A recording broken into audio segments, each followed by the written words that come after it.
harka fuunee akkam jirtu hordoftoota Oromoo koo chaanaalii arra ganama kanammoo ciree maatii kootiif ijoollee kootiif hojjechuuf ka'eera. Hunduma keenyayyuu kanuma nyaanna jechuudha. Ciree ganama kanaa pancake ijoolleen koo akka yeroo tokko itti gammadanii nyaatanii fi haala adda ta'e tokkoon nan hojjedha. Isa qabadhee gara keessanitti dhufeera. Pancake yeroo baay'ee giddu galeessa isaa gurguddaa masaa hojjenna. yeroo tokko garuu akkuma isaanitti tolee naa nyaatanii fi xixinneessee haala isaa geeddariin hojjedha. Isa hojjedhee isin agarsiisuu gara keessanitti dhufee egaa ganama kana anuma wajjin ta'a. Amma gara hojii isaatiitti darbina. Maal na barbaachisa isan tooraan isinii naqaa jechaadha. Amma as biratti wanti na barbaachisu akkuma ilaaltanii daakuu paankeekiiti kuni. Daakuun an gargaarame isuma kanadha kan manaa qabachaadha kan an gargaarame ittaanee annantu na barbaachisa. Annan gargaarameera. Kun immoo dhadhaadha. Dhadhaan na barbaachisa jechuudha. Dhadhaa kan nyaataati.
Egaa haala kana fakkaatuun qopheeffadheera jechaadha. Amma gara hojjechuu isaatiitti darbina. Haala kanaan egaa akkasitti wal geessifattanii booda qal'inni isaa kun hin ga'a.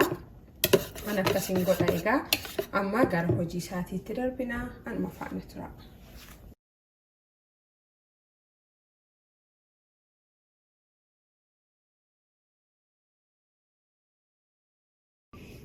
Amma akka xiqqoonuu gaafanuu dhaga'u maaliifin kanatti toshaa eelee paankeekii qabaachuu dandeessu. Anis qabaa garuu hundumtuu kan qabaachuu danda'u edheen kanatti hojjedhee isin agarsiisa.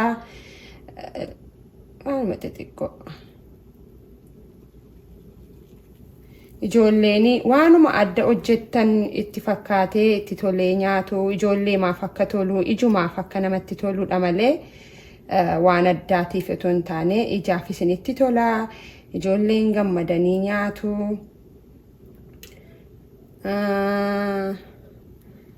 Baay'ee ijoolleen koo gaafan akkasitti hojjedhee dhiyeessuu fi dhugaamatti baay'ee itti tola.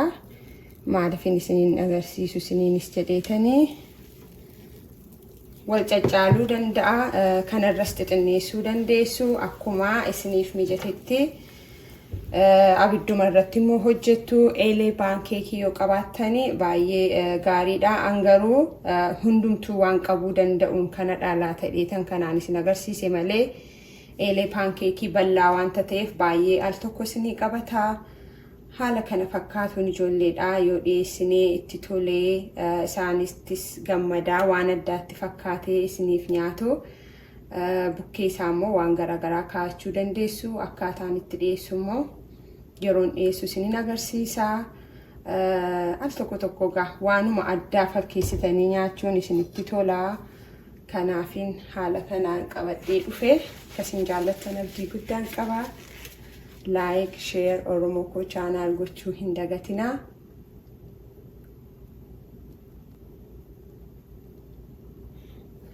Gaafa bishaatu isinitti beeksisaa. Gaafa xiqqoo see akkas bishaatu egaa akkasuma gootanii gaggala gashattu jechuudha.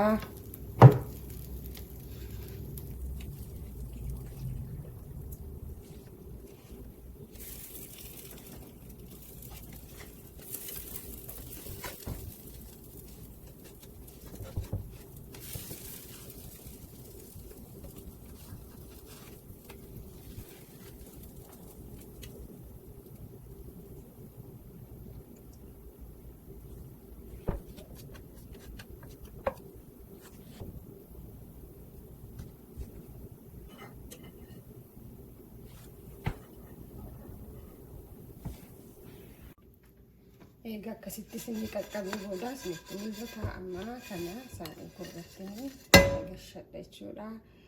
Deebi'een immoo kan biraatti naqadha.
Egaa cireen keenya sanbadduraa ganamaa qaqqabeerachaadha. Ijoollee kootiif geessiseera. Haala kana fakkaatuun bareechinee jechuudha. Ijoolleen koo intini maduwwaa nyaatu, pancake maduwwaa nyaatu. Nuun garuu strawberryidhaa fi banaanaa itti gooneerra. Kan keenya isatti godheera. Asii immoo kun akkuma argitanii seeraappiidhaan nyaatu jechuudha. Seeraappiin itti godhaa fi amma isaaniif eegan akkas godhee itti godhee booda garasa keenyaatti galfina jechuudha.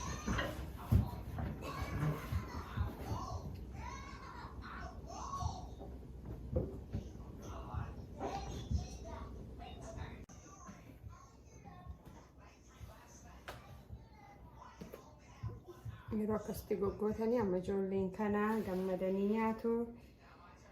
Haala kana fakkaatuun nyaannaa. Egaa isinis ciree ganama sanbadduraa haala kana fakkaatuun qopheeffattanii akka yaattan abdii guddaan qaba.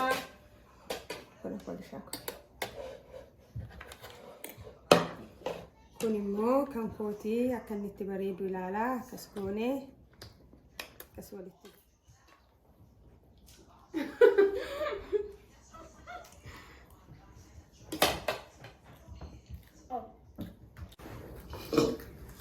This is no feather.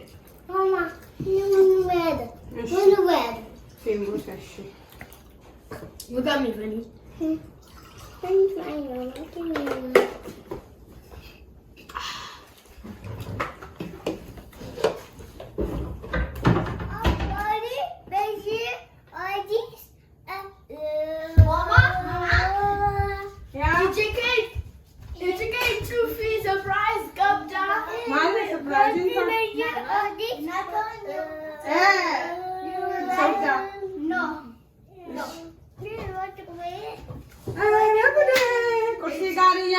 Surprisii biraanaa fidanii rubbo.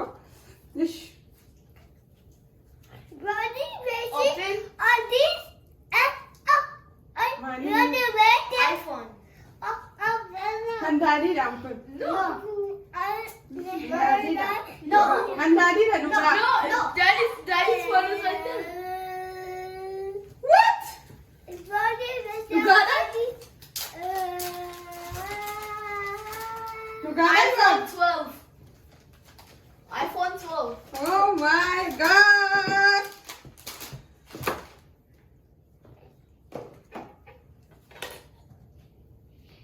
Inamano. Kan ko din duga, Bob. Mare. Duga? Uga. Si Jalan na.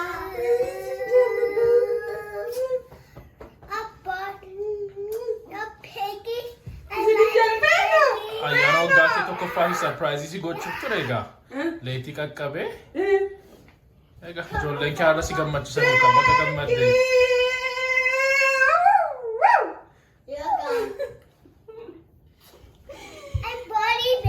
Galatuma. Baay'een isin jaalladha ijoollee koo maatii koo. Charger isaan dhugaa baay'een gammadee rabbii abbaa manaa koo baay'ee ulfaadhu galatoomi. Gammadee garuu an siif ajajne malee anaaf waan jiru natti hin fakkaanne. Dallagaa footootti. Dhugaa baay'een gammadee baay'ee natti toleera. That was your surprise. Ulfaadhu. Here, Mama.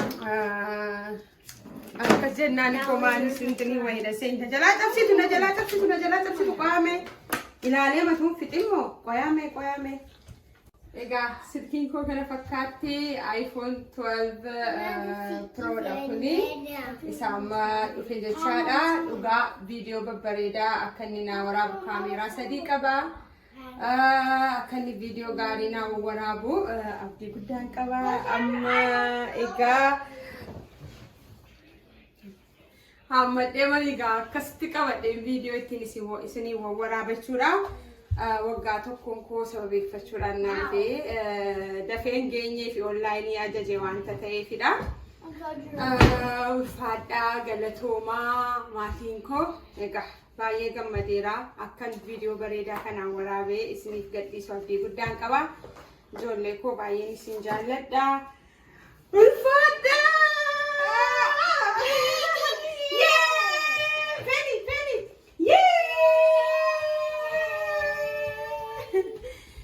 Egaa buna koon buufadhaa sanbaduraa ganamaa bifa kana fakkaatuuni har'a dabarsinee irrachuudha maatii koo wajjiniini. Egaa isinis mana keessanitti ciree bareedaa akkasitti qopheeffattanii akkasiin nyaattan abdii guddaan qaba. Yeroo tokko tokko ijoolleedhaa yoo geeddarree hojjenne isaanis gammadanii nyaatu. Kunoo amma ijoolleen koo kunoo akka kanatti nyaatanii fixanii ka'anii jechuudha. Anaan immoo bifa kana fakkaatuuni na gammachiisaniiru bilbila naa kennanii thank you deeboo koo. Ulfaadhu koolishaa koo. Sin jaalladha. Deeboo sin jaalladha. Sin jaalladha.